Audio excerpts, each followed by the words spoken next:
Hello folks, and good morning. It's Dr. Mike, and we're back here for our next edition of 30 for 30. It's October 26th, which means it's our 26th installment of 30 for 30. And we're back here with our medical exercise training client management system. We've talked about the initial contact and the initial session. We've talked about the assessment, the post-assessment. Last session we talked about the training session. So now we're going to talk about the progress report. So now you've assessed the client. After you've assessed them, you've put together your goals, you develop the exercise program, you've scheduled sessions. Now you're actually training the client. So you're actually having training sessions with the client. But periodically, you need to send a progress report to their doctor, therapist, or chiropractor. And folks, let me say this about the progress report.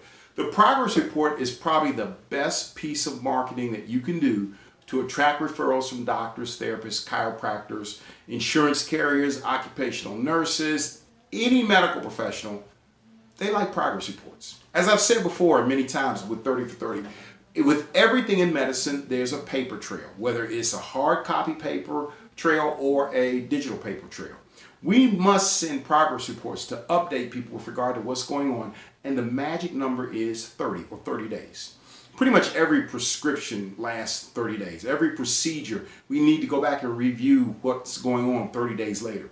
So with the progress report, your standard on this is to send a progress report every 30 days or whenever the client is going back for a follow-up visit with their physician, the therapist, or the chiropractor. So every 30 days should be the standard, but if they're going back, say, in 17 days for a follow-up visit, the progress report needs to show up there. Now, the progress reports are important because, yes, it's a great piece of marketing, but think about it.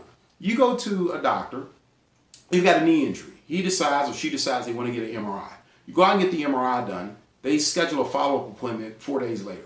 You go back 4 days later and the MRI report isn't there.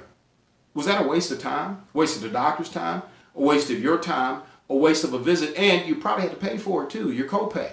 So wait a minute. You want to get that report so the doctor can determine what course of action to follow now with regard to your knee injury.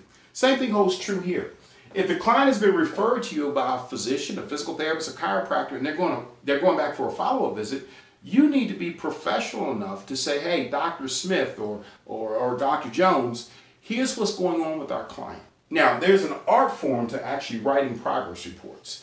And the progress report should go back and reflect on the functional deficits and the baselines that you found in the initial setting.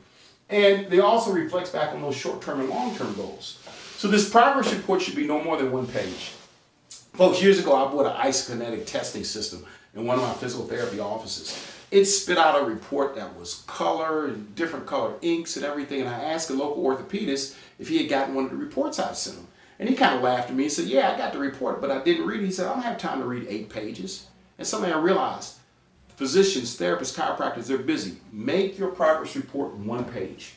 And in this progress report, you're basically going to address things such as flexibility, function, strength, endurance, stability. Yes, pain, but don't focus on pain. Focus on things that are actually more objectively measurable. And that's where we go back to those functional outcome measures. What we want to do is look at those functional outcome measures and report the client's progress with those. But now remember, with functional outcome measures, A1C, bone scans, things of that nature, you're going to need to get the doctor, therapist, or chiropractor to give you the results of those. And more importantly, I should say, the physician to give you the results on those. That's why it's important in this initial session to get that medical release form signed so that the client is giving you authorization to communicate with the medical professional to obtain their information that you're going to use in writing this progress report. Again, 1 page. And it addresses the deficits and goals that you found in the assessment, okay? You're going to note the exercises and activities that you're doing with the client. You don't have to note every exercise and every activity, but in general, the major exercises and activities. Also, any limitations or precautions that you're taking with the client. Also, your recommendations with regard to the program. Should the client continue twice a week? Do you think the client would benefit from Pilates exercise, maybe yoga? Do you think the client might benefit from maybe massage? The medical professional is looking to you for your exercise expertise. They're not exercise experts. They're experts in oncology or in physical therapy or in surgical procedures, not in exercise. They want your expertise in those areas. So give them program recommendations. And also notice what we have here, your plan of training Outline what your plan is. Do you want to continue with the client twice a week for the next 4 weeks? Do you want to eventually move the client into a small group program or maybe into a medical membership? So note your plan of training, and again, every 30 days or when the client is having a physician, chiropractor, or physical therapy follow-up visit, you produce a progress report. That progress report needs to make it to that medical professional's office before the client goes back in for that follow-up visit or before the 30-day mark. It arrives on day 28 or day 29 or at minimum the day before the client goes back for the follow-up. Now, let me make sure you understand. When that progress report gets to the office, it comes in, someone's going to pull that individual's chart. They're going to take that progress report and affix it to the front of the chart and put it on the responsible medical professional's desk. That medical professional is going to have to review it because this is information on one of their patients. They need a licensed individual to review that report to say, okay, we understand what's going on so that we know that there is nothing major or major problem here. We want to make sure we're looking for red flags. So that progress report now puts your name at the bottom of that letter. You're writing John Smith, MES. You're going to put your contact information in your letterhead. So every time that progress report goes over, you're solidifying your relationship with that doctor, therapist, or chiropractor. That becomes vitally important. Now, folks, I'll tell you a little story. Years ago, when we first started dealing with personal trainers back in the early 90s, we had a young lady who left our practice. We discharged her. She found a personal trainer, called back, asked if she could work with a trainer. I was like, sure, it'd be great. I never heard from the trainer. But eventually the trainer sent a progress report, just an update on how well the client was doing with their exercise program. I didn't solicit it, I never spoken with the trainer, but I thought, wow, this is a pretty high level of professionalism. And I thought that subconsciously, it wasn't in the forefront of my mind.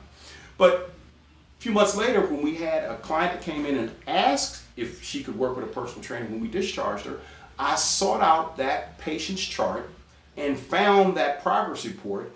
And with finding that progress report, we were able to get that young lady's, the trainer's number and contact information off that progress report, and we referred the client out to that, to her for those services. So this idea of progress reports, this gets past the gatekeeper, it gets past the front desk, it gets put on the chart, and the more progress reports you do in an appropriately timed manner or time frame, the more that medical professional is going to get to know you. And folks, over the years, I've had dozens of physicians that have referred patients and never met them in person, but the correspondence was always via progress reports. So it makes a huge difference, okay? So the progress report becomes important. Now you'll notice here, after the progress report, we have a summary of the MET management keys. We're going to go over that next time. But please understand, the initial contact and initial session, the assessment, the post-assessment, scheduling the sessions, the actual training sessions. Now we've talked about the progress report, and tomorrow we'll talk about a summary of all of this with the MET management keys. So it's important, progress reports. This is something we must do.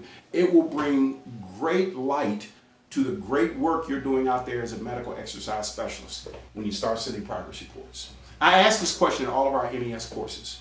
How many of you have worked with clients with hypertension, diabetes, low back pain, or some type of joint dysfunction? And you've worked with them and they're doing better. Everyone raises their hand. My next question then is, how many of you have sent progress reports to the doctor, therapist, or chiropractor? One hand goes up. You're doing great work. Your clients are going back to their doctor, therapist, and chiropractor saying, Joe Smith is doing a fantastic job with me.